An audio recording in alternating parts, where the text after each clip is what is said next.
Setiap obrolan, entah itu di novel yang kita baca, film yang kita tonton, atau bahkan percakapan kita sehari-hari, itu sebenarnya punya aturan mainnya sendiri. Aturan-aturan yang tersembunyi.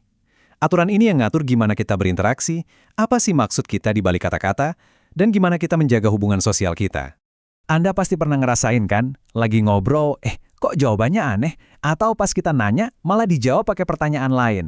Rasanya tuh langsung janggal gitu. Seolah-olah ada sebuah naskah yang nggak kelihatan, dan lawan bicara kita tiba-tiba lupa dialognya.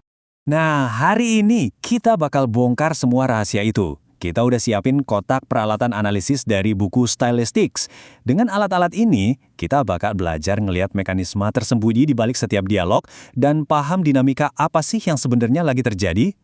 Oke, kita mulai ya. Kita selami alat pertama kita. Ini fondasi dari semua interaksi, struktur giliran bicara. Ini soal siapa yang ngomong, kapan, dan gimana alurnya bisa jalan dengan mulus. Dalam analisis percakapan, setiap kali seseorang ngomong, itu namanya turn atau giliran. Nah, orang yang lagi ngomong itu bisa dibilang lagi megang floor-nya. Sistem giliran bicara ini penting banget buat mastiin obrolan kita tuh teratur, nggak tumpang tindih dan jadi kacau balau. Salah satu konsep kuncinya adalah adjacency pairs, atau kita sebut aja pasangan berdekatan. Coba diperhatiin, banyak banget ucapan kita itu secara otomatis mancing jenis jawaban tertentu.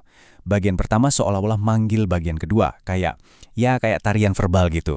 Dan disinilah letak serunya. Ada respons yang diharapkan atau preferred yang bikin obrolan ngalir lancar. Misalnya pertanyaan, ya dijawab. Tawaran, ya diterima. Tapi ada juga respons yang tidak diharapkan atau dispreferred, yang malah bikin gangguan. Pertanyaan dijawab sama pertanyaan lagi, atau sapaan malah dicuekin. Wah, ini nih yang langsung bikin suasana jadi tegang. Jo, kita lihat contoh ini. Si A nanya lugas, kan? Dia berharap jawabannya antara sudah atau belum. Itu bagian pertama dari sebuah pasangan. Tapi si B ngasih respon yang dispreferred. Dia nggak jawab, malah nanya balik. Ini jelas cara menghindar yang secara instan menciptakan konflik atau ketegangan dramatis dalam sebuah dialog. Lanjut ke alat kedua kita. Gimana caranya kita bisa ngerti apa yang orang maksud, bukan cuma apa yang mereka bilang. Kita akan pakai prinsip kerjasama dari seorang filsuf bahasa, namanya Paul Grice. Menurut Grice, percakapan itu bisa berhasil karena kita semua secara nggak sadar punya asumsi dasar yang sama.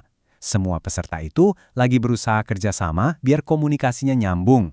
Nah, biar bisa kerjasama, kita ngikutin 4 aturan main atau maksim. Pertama, kasih informasi secukupnya. Jangan kebanyakan, jangan kurang. Kedua, ngomong yang kita yakin benar. Ketiga, tetap relevan sama topiknya. Dan terakhir, ngomongnya yang jelas. Anggap aja ini kayak rambu lalu lintas dalam percakapan.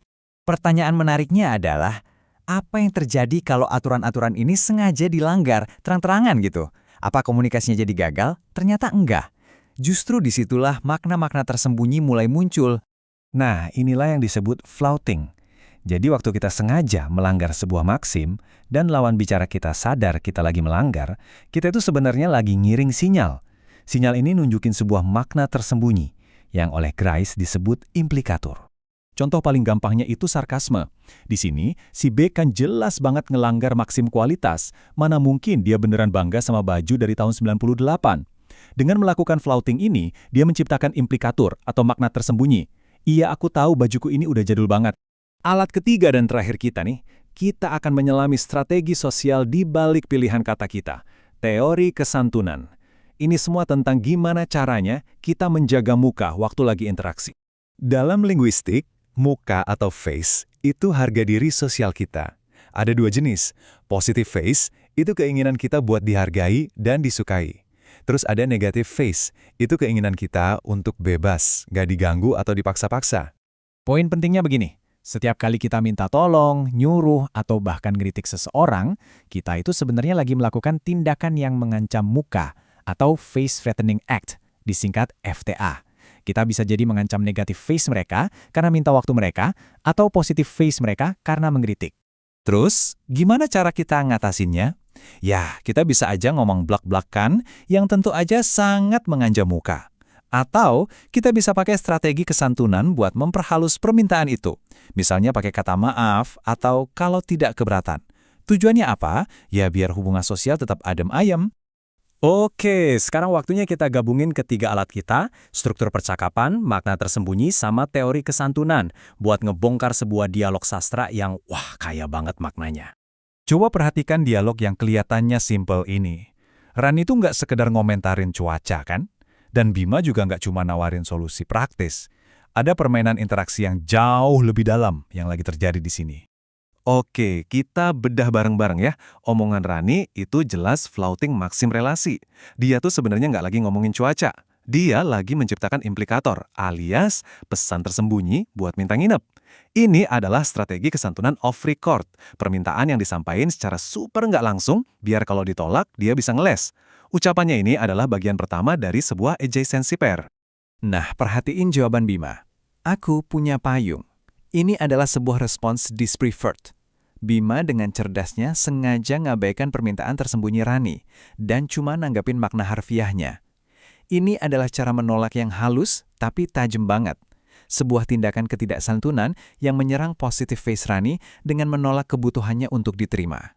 Jadi dengan ngegabungin ketiga alat analisis ini, kita nggak lagi cuma baca kata-kata di permukaan. Kita bisa ngebongkar dinamika kekuasaan, ketegangan emosional, dan hubungan antar karakter yang nggak pernah diomongin secara langsung. Keren kan? Sekarang giliran Anda. Coba deh pakai peralatan ini waktu Anda baca buku atau nonton film berikutnya. Perhatiin gimana karakter favorit Anda memakai atau malah melanggar aturan tak tertulis dalam percakapan buat mencapai tujuan mereka. Percaya deh, Anda bakal nemuin lapisan cerita yang sama sekali baru.